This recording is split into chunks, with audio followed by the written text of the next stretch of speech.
วัสดีครับผมชื่อชิเรียนอยู่ชั้นป .4 ผมชอบมาโรงเรียนทุกวันแต่ผมไม่ค่อยชอบตอนที่เรียนหนังสือเลยรู้ไหมว่าเป็นเพราะอะไร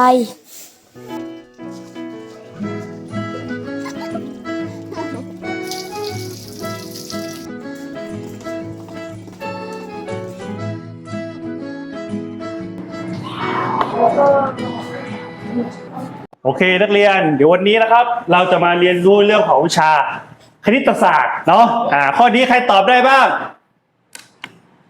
ชี้ตอบได้ไหมข้อนี้ชีทำไม่ได้หรอกผมทำไม่ได้ครับ นักเรียนเดี๋ยวครูติดธุระนะครับเดี๋ยวครูจะแจกใบงานไว้นะครับเดี๋ยวให้นักเรียนนะครับทำในห้องนะเดี๋ยวอีกสัก20 นาทีเดี๋ยวครูจะมาหาใหม่นะครับโอเคทำได้เลยเราให้ไอคือรายงานให้ดีกว่าเพื่อนจะไปเล่นกันก็ดีเหมือนกันนะเร็วดี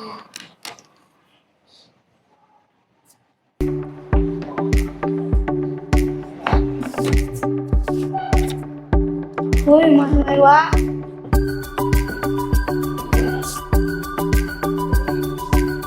ใช้ไอเฉลยข้อ2มันจะดีหรอแล้วนะดีสิพัชภาขณะคุยังใช้เลยไปเราไปเล่นไซบัสกันเถอะเราทำใบงานเสร็จละไปสิน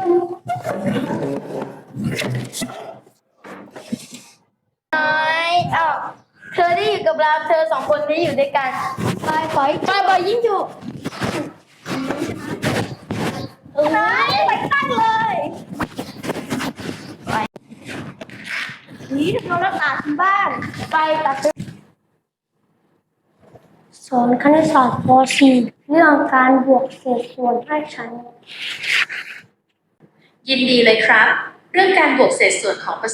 0.4 จริงๆแล้วไม่ยากเลยครับหัวใจสำคัญมีอยู่แค่อย่างเดียวเท่านั้นกฎเหล็กของการบวกเศษส่วนเราจะบวกกันได้ก็ต่อเมื่อตัวส่วนตัวเลขด้านล่างเท่ากันแล้วเท่านั้นให้คุณอะไรได้เฮ้ยคุณออกมาแล้ว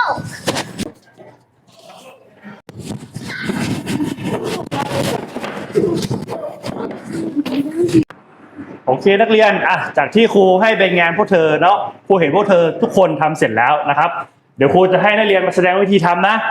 แล้วละนาครูเห็นเธอตอบแล้วออกมาทำสิ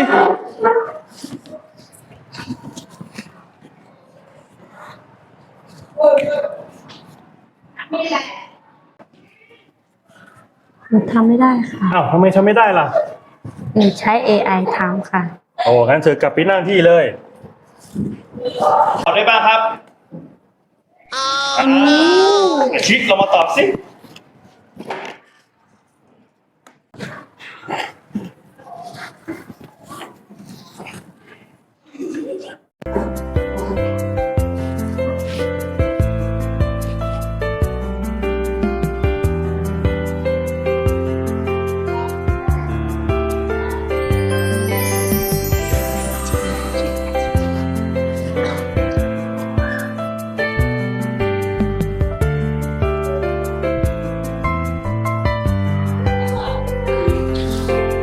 ถูกต้องตบมือให้เพื่อนหน่อย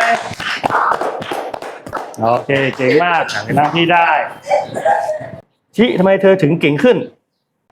ผมเรียนรู้กับ AI ครับ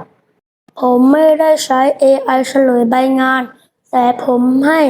AI ช่วยอธิบายและช่วยยกตัวอย่างช่วยสอนทีละขั้นตอนแล้วเราลองทำเองแบบนั้นเราจะเก่งขึ้นจริงผมจะใช้ AI เพื่อเรียนรู้ไม่ใช่เพื่อหนีการคิดดีมากครับนักเรียนทุกคนพวกเรา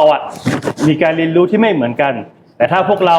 ใช้เครื่องมือและกล้าถามทุกคนก็สามารถที่จะเรียนเก่งขึ้นได้ครับ